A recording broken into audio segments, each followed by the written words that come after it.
हाय, hello, नमस्कार. मी मनीषा. मी छत्रपती संभाजीनगरमध्ये राहते. मी एक हाऊसवाईफ आहे. मी बाहेर जाऊन जॉब करू शकत नाही कारण माझी 2 मुलं आहेत. मला त्यांना सांभाळावं लागतं आणि मी स्वतःला बिझी ठेवण्यासाठी एक YouTube चॅनल चालू केलंय. त्याच्यावरती मिनी व्लॉग्स मी अपलोड करते. पण आता मी मोठे व्लॉग्स पण अपलोड करणार आहे. तर तुम्ही मला नक्की सपोर्ट करा आणि माझा पुढचा व्हिडिओ नक्की बघा. हाय, हॅलो. मस्त अशी मी रेडी झालेली आहे. आज कुठेतरी बाहेर जायचंय आणि चला तुम्हाला आमच्यासोबत बाहेर घेऊन जाते. तर चला. नमस्कार मैत्रिणींनो. आज आम्ही बाहेर आलो आहे म्हणजे छत्रपती संभाजीनगरच्या एका फेमस ठिकाणी जाणार आहोत. तर चला तुम्ही बी आमच्यासोबत चला आणि स्टे ट्यून. पूर्ण व्हिडिओ बघा.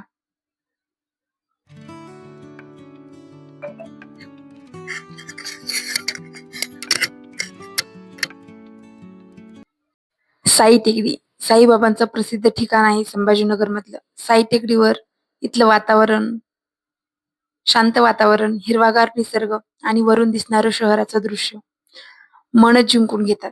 इकडे मोठी साईबाबांची मूर्त आहे आणि खालीच प्रसादालय वगैरे आहे. चला आपण वरती जाऊया आणि वरती मंदिर बघूया. मी फर्स्ट टाइम आलेली आहे. छत्रपती संभाजीनगरचे असेल तर तुम्हाला माहित असेल. आणि शहराचा व्ह्यू, वॉव! छत्रपती संभाजीनगर खूपच भारी दिसते इथून. मुलांनी इकडे घंटा वगैरे वाजवली आणि आतमध्ये गेलो. मंदिराचं काम अजून परिपूर्ण झालेलं नाही. अधुरच काम आहे. मंदिराची वाई वेगळी आहे. खूपच छान आहे. मधील छोटं मंदिर आहे ना गाभारा, तो खूप छान आहे. मोठं साईबाबांचं मंदिर, मूर्ती वगैरे आहे आणि एक छोटी पण मूर्त आहे. साईडला एक घोडा आहे आणि इकडून सर्व म्हणजे साईबाबाचे जेवढे अवतार आहेत त्यांचं एक त्यांनी काहीतरी बनवून घेतलेलं आहे. त्याच्यावर दत्तात्रेय, श्री स्वामी समर्थ, गजानन महाराज आणि विठ्ठल रुक्मिणी हे रूप दाखवले. आणि इकडे समोर श्रीची चावडी म्हणून एक छोटं मंदिर आहे. बहुतेक हे जुनं मंदिर असावं आणि ही मूर्त वगैरे जुनी असावी असं मला वाटतं. कारण मी फर्स्ट टाइम आले, मला काही जास्त माहिती नाहीये. सोबत राम, लक्ष्मण, सीता व महादेवाची पिंडी तिथे होती. दर्शन वगैरे घेतलं. मुलांनीही दर्शन घेतलं एक ठिकाण आणि खूप छान भारी वाटलं. असं बाहेर कुठेतरी जातो. इकडे पोरांचं हे चटर-पटर खाणं चालू आहे. इकडे हे बसलेले आहेत आणि मी आणि छान असं सुंदर व्ह्यू आहे. इकडे समोर हे साईबाबाचं मंदिर आहे आणि इकडे हे डोंगर आहे. इथे खूप छान भारी इथे प्लॉटिंग वगैरे पडलेली आहे आणि इकडनं नाही का मोराचा आवाज पण येतो. मुलांना तर खूप, त्यांना असं मोकळी जागा पडली, पळापळ खेळायचंच पडतं. खेळत होते ते इकडून तिकडे खाल्लं पिल्लं आणि थोडा वेळ तिथे बसलो.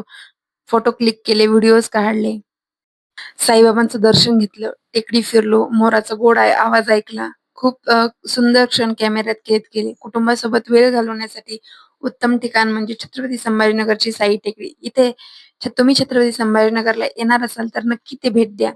व्हिडिओ बाहेरचं काहीच न खाता पिता आम्ही सरळ घरी आलो. घरी आल्यानंतर सगळ्यांना भुका लागल्या. पण आज दाळबट्टी खाण्याची इच्छा होती. मग पीठ दळून आणलेलं नव्हतं. म्हटलं चला आपण घरच्या घरीच दाळबट्टीचं पीठ तयार बनवूया.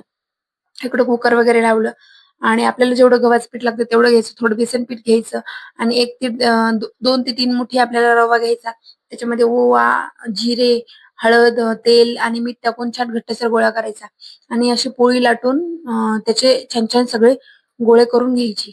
सर्व गोळे करून घ्यायचे आणि ते उकडायला टाकायचे. मी इथं इडली पात्राचा उपयोग केला आहे. इडली पात्रामध्ये मी ते उकडायला ठेवणार आहे म्हणजे खूप सोपं जातं.